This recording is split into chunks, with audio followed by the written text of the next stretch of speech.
Hi everyone, welcome to the channel. In my previous video, I introduced the FLUX.1 Kontext model.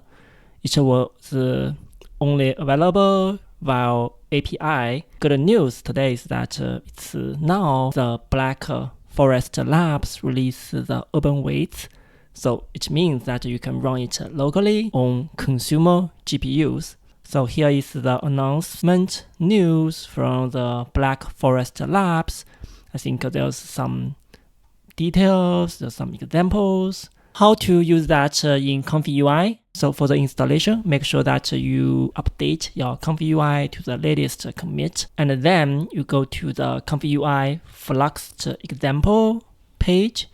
Scroll down, so make sure that you are able to run the Flux model. If you don't know how to run it, please check out my previous tutorial on running Flux model using ComfyUI.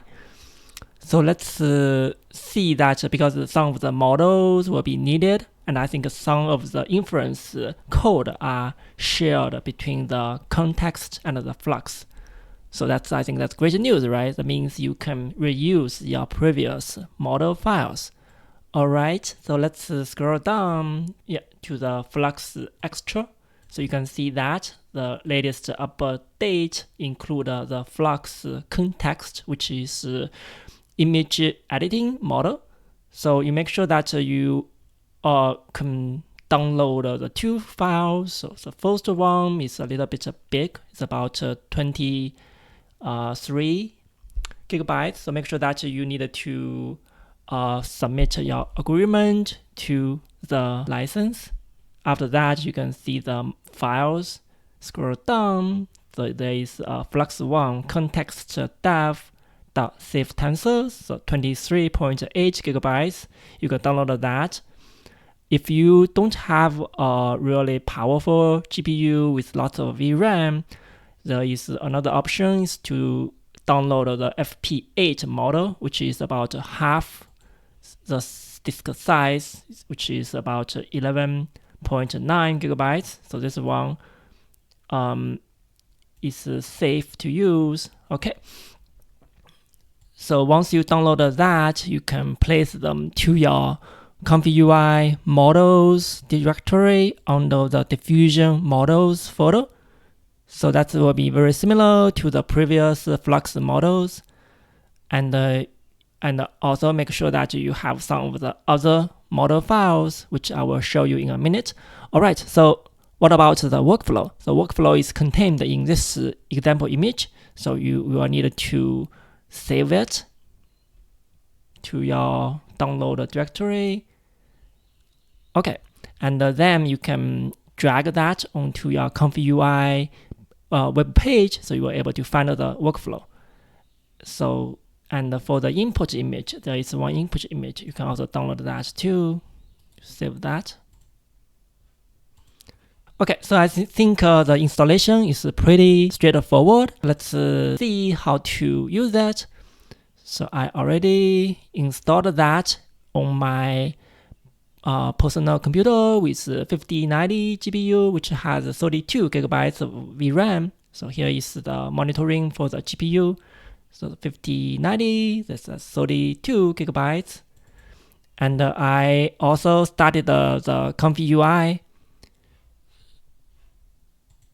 So I have that right here, and I will drag the workflow onto my web browser. So this one contains the ComfyUI Flux Kontext workflow. You drag that onto the web page, drag and release it.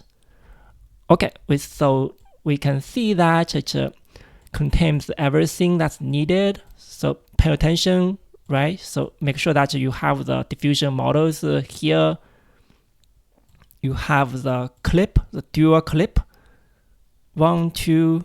You have the VAE file, ae.safe tensors. If you don't, you can go back to the Flux example page.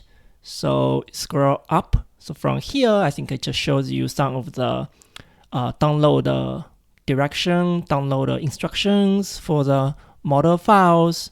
you can download them there and place them into the ComfyUI models directory.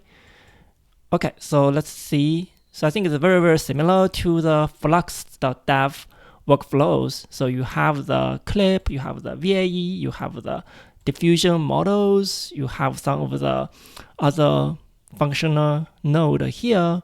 So I think pretty much very similar. The only thing you need to provide is import image, right? So this one is the import image, and then you can describe what you want to edit the image. So let's run the example so we can see how it goes. So let's start with the context dev model. So this one is big, it's 23.8 gigabytes.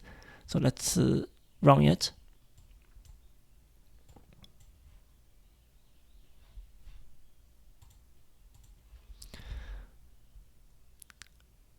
So I'm also showing you the monitoring for the GPU, so we can see how much VRAM is needed to run the context full model. Yeah, we see that it goes up to 28.3 gigabytes. And we also can see that on the terminal, on the bottom side, we can see the progressing bar for 20 steps took about 19 seconds. So that's pretty fast. And let's go back to the ComfyUI interface. Yes, we see that it works great, right? Okay, let's try another one. So this time let's do some customized image input. Background of the image to beach. Okay, let's do it. Yeah, this time we see that it uses about 30 gigabytes of the VRAM.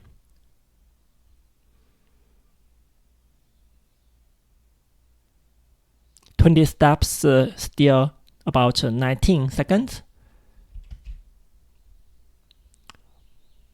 Well, wow, it looks amazing, right? So I think simply describe what you want to make the edit, and the model will magically do the editing for you. Change the words. Let's change the color of the words in the sign to blue. Okay, so this time we want it to focus on this tag practice here. We want the color to become blue. Let's see how it goes.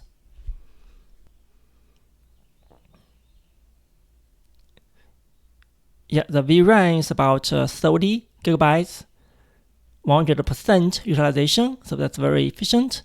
Took about 400 watts.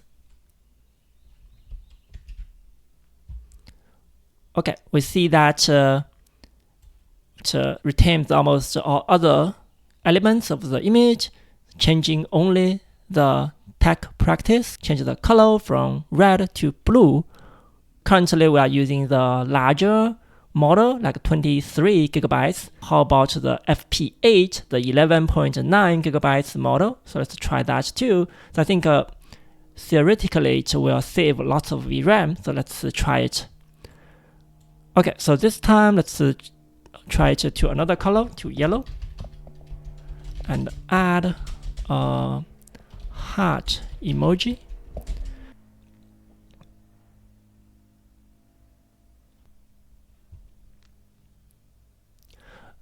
Okay, we see that the VRAM is about 22 gigabytes, and we see the progressing bar is showing about 14 or 15 seconds per image generating.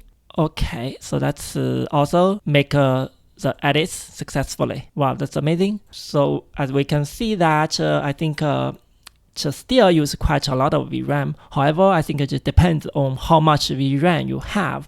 So I think if you have 32 gigabytes, it will certainly use more if it can, right? So that can help the performance. However, if you only have 16 gigabytes or 24 gigabytes, I think you may still able to run the FP8 model. So give it a try. I really think that it's a very powerful model. Feel free to give it a try. Thank you very much. Please subscribe to the channel for future contents. Thank you for your support. See you next time. Goodbye.